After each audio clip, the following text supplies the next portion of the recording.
This afternoon on the marketplace, some economists warned that the cedi's rate of this depreciation could be erode gains made in stabilizing the economy, but are kicking against any attempt by the Bank of Ghana to increase dollars in circulation and to deal with the situation.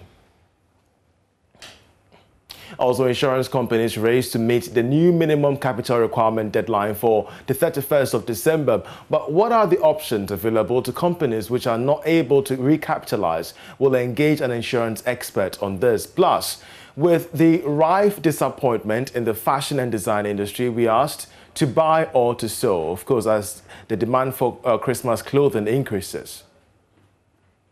The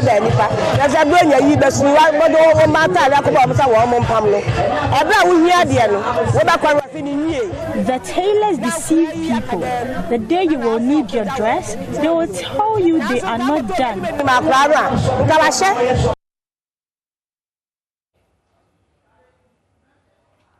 Anyway, I'm Charles Ayete. Let's kickstart with our very first story. Some economists are warning the cedi's rate of depreciation over the past few weeks could erode gains made in stabilizing the economy.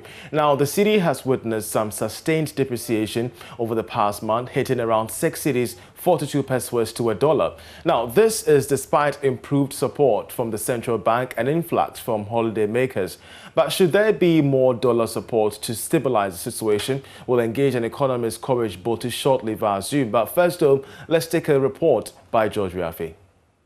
In terms of average quotes by some of the major commercial banks in the country, the Ghana cedi has moved from around 6 Ghana cedis, 30 pesos, to about 6 Ghana cedis, 42 pesos in just about a week. The challenge is purely a supply and demand issue. So if demand picks up and there isn't enough supply, the cedi would definitely come under some pressure. Checks by some of the banks showed that the Bank of Ghana has indeed been active on the market in terms of dollar supply. Remittances have also picked up as well, as holiday makers from abroad have brought in some dollars. It was the expectation that these inflows might have helped slow the rate of depreciation of the Ghana cedi. However, it appears this hasn't helped that much. A careful look at the forward sale of dollars shows that demand is still up. For instance, the recent auction results showed that whilst the Bank of Ghana was willing to offer about $40 million, request from banks and businesses stood at $170 million.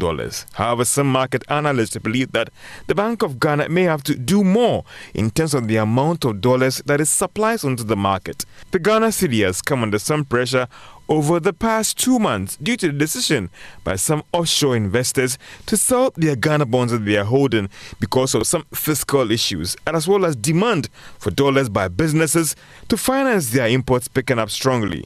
Some economists have also argued that if this current challenge is not contained, it could end up eroding recent gains made on the economic front. We're joined by phone by economist Courage Botu with his perspective on this. Courage, we're grateful that you could join us. What do you make of the current challenge facing the cedi right now regarding its depreciation? Dear listeners, I think beyond the corporate demand around the Christmas period, and then of course the pressure that we have seen from September till now, I believe it's driven mostly by credibility question. From September, after the media review, I think the picture that came out was that the fiscals, as in revenue, keeps underperforming, and we are running ahead of the deficit target for the period. Remember, the deficit target was supposed to be 9.5%. In fact, the projected outcome for the rest of the year 2021, I believe, is 12.1%, and that is where it's looking like it will end. So that overrun is raising, and in the face of the level of debt we have, and then of course it's increasing by the day because we have had to borrow more to finance the programs and policies of the budget. Indeed. And it means that the debt level is going to go to where investors believe it's not unsustainable. So I believe that concern is actually a main reason why we have seen a lot of sell-offs from the market.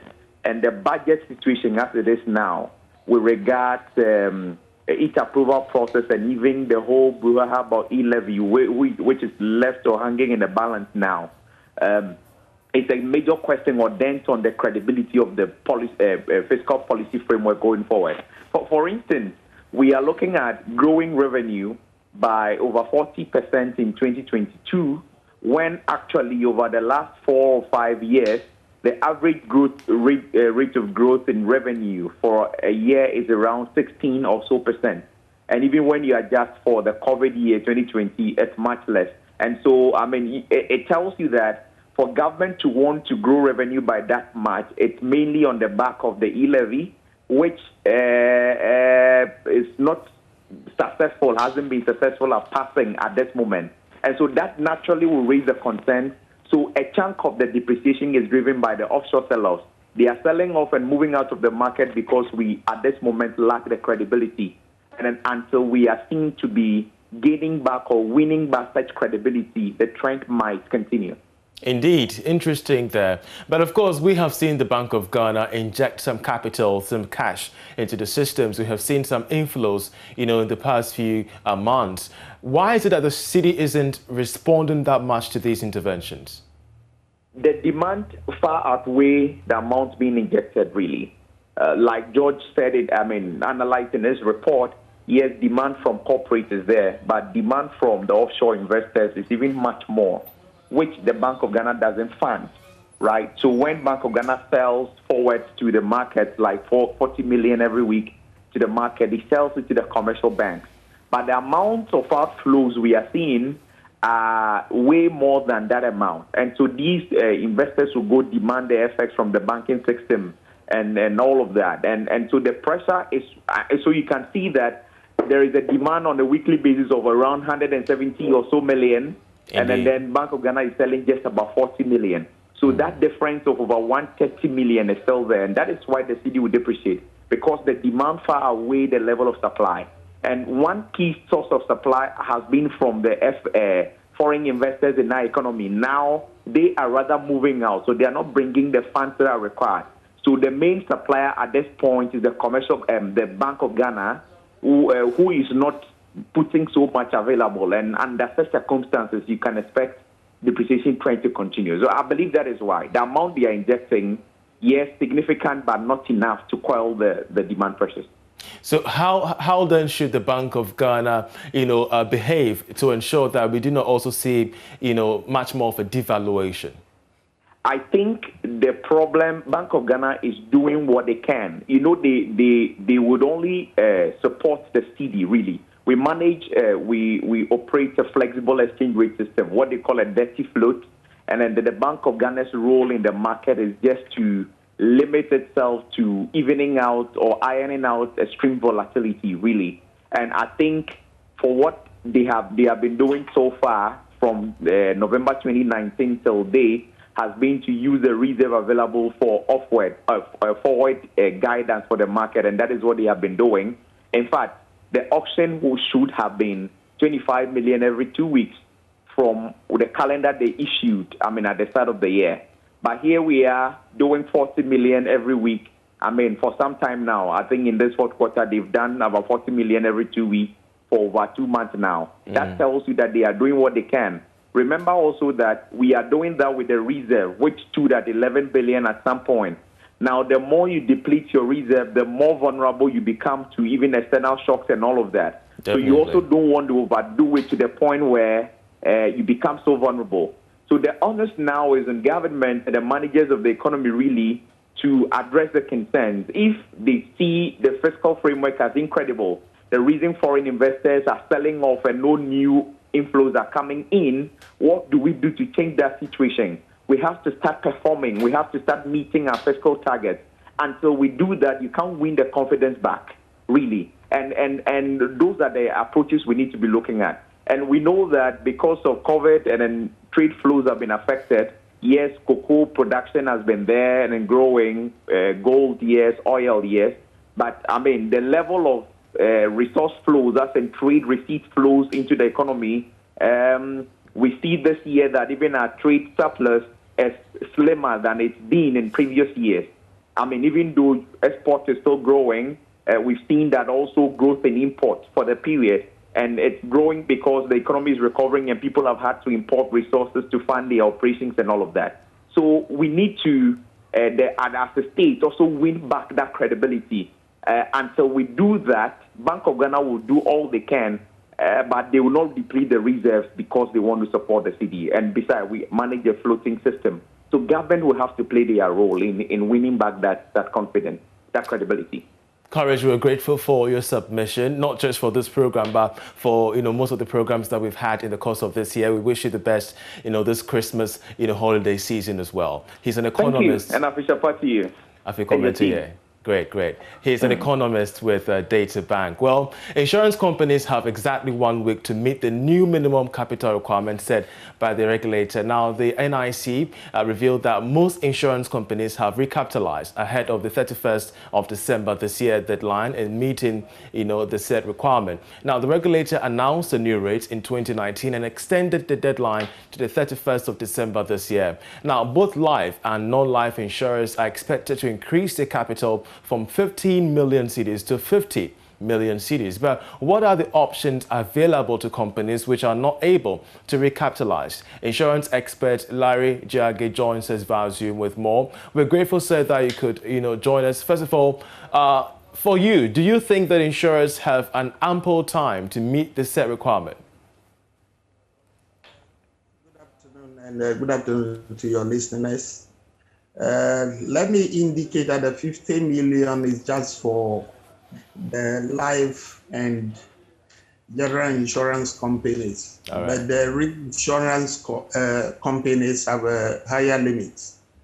I think that is around 250 million. They will have to meet that. As indicated, the indications we are getting so far is that almost every company has been able to raise the capital to the minimum 15 million. We don't have any clear indication at this stage that some companies may not be able to meet the minimum capital requirement. The options are that failure would attract has been prescribed by the regulator. They are very specific about the regulatory actions they will have to take in the event of any company failing to meet the minimum capital requirement. Some of the indications are to the effect that you look for another company and merge with them immediately, or you will be barred from accepting any new businesses. You would also may be prevented from renewing existing businesses on your books. And then also you may be stopped from varying any existing contract you have. And then you cannot even go out there and look for new or prospective clients. Interesting. You cannot recruit new staff or agents. And then you cannot dispose of your assets. All these indications are prescribed in the Insurance Act. These are not administrative measures. The law is very specific and gives the necessary powers to the regulator to implement the indications they have given to the market so far. You must recognize the fact that the process towards the new capital levels have been ongoing for almost 3 years. It has been ongoing for almost 3 years, and every company or regulated entity has been given enough time to raise their capital. If you fail, from the regulator and ensuring that policyholders are not affected by this. Yes, immediately what the regulator can do within the ambit of the law is to transfer existing clients to another company. And that is also provided for in the Insurance Act. Another indication is possibly to get a strong, financially viable company to take over the operations of the regulated entity immediately. All right. The customers may not really be negatively affected. All right, Hello? great. But with the proposed capital, are you confident that insurance companies will be able to undertake big ticket risks? That is the objective of this whole measure. Our economy is changing. We are now an oil and gas economy. We have a lot of foreign prospects also coming into our market. If a company is not properly capitalized, what essentially will be, that will mean is that the company will just be acting as an agent for foreign insurance companies. They carry the business on their books and then give most of it out to reinsurance companies outside the country. Indeed. So the objective is to retain premium in our market. Okay. All right. Larry Jagger, we're grateful that you could join us, an insurance expert in that regard, helping us understand the implications of recent reforms by the NIC regarding the recapitalization of its members. Still to come in the bulletin, with rife disappointment in the fashion and design industry, we asked to buy or to sue as demand for Christmas clothing increases. The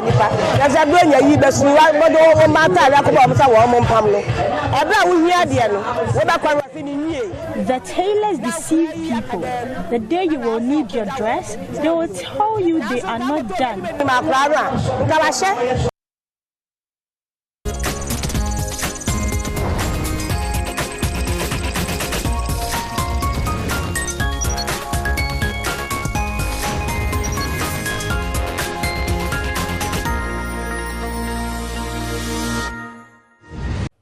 Now, Christmas dresses are everyone's favorites. To many, Christmas means getting new clothes. Characterized by merrymaking events, the demand for Christmas clothing increases each and every year. But much of the workload tends to be on tailors and seamstresses who, out of stress, sometimes disappoint the customers. Biklis Mohammed has more in this report. Every year, people lament the high rate of disappointment suffered in the hands of their dressmakers.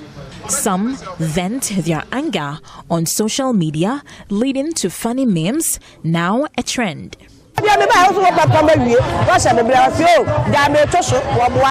Antiata is a trader at Kejetia Market.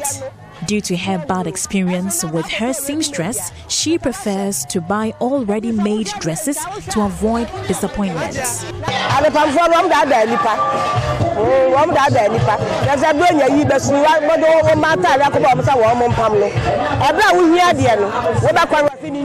The tailors deceive people. The day you will need your dress, they will tell you they are not done.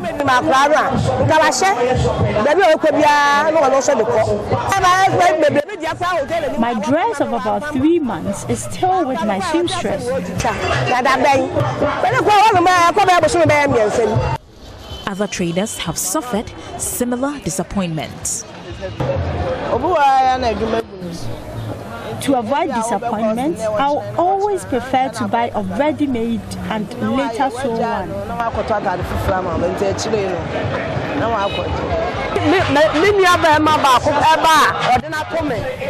I gave a cloth to my seamstress, and for 3 weeks now, I haven't had anything.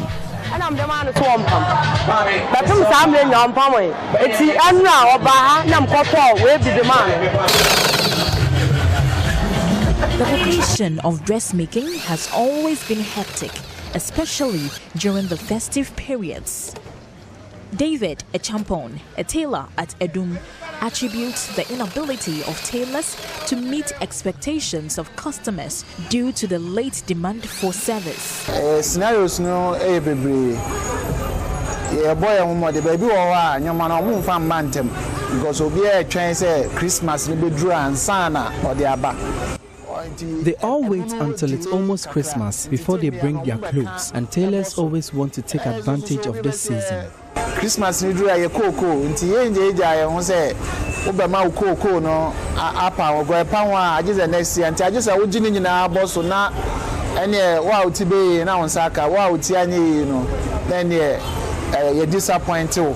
Entirely true say you can by other tellers me colleagues be adwin obi wa no na adwin say no kra na no nka obedi adwuma no wo say nko ye kra na onye customers dem advise say mo ntwen ma Christmas eve na nka sendru obetimi aboabo wo ho e bia fitibe October and also the November kra na.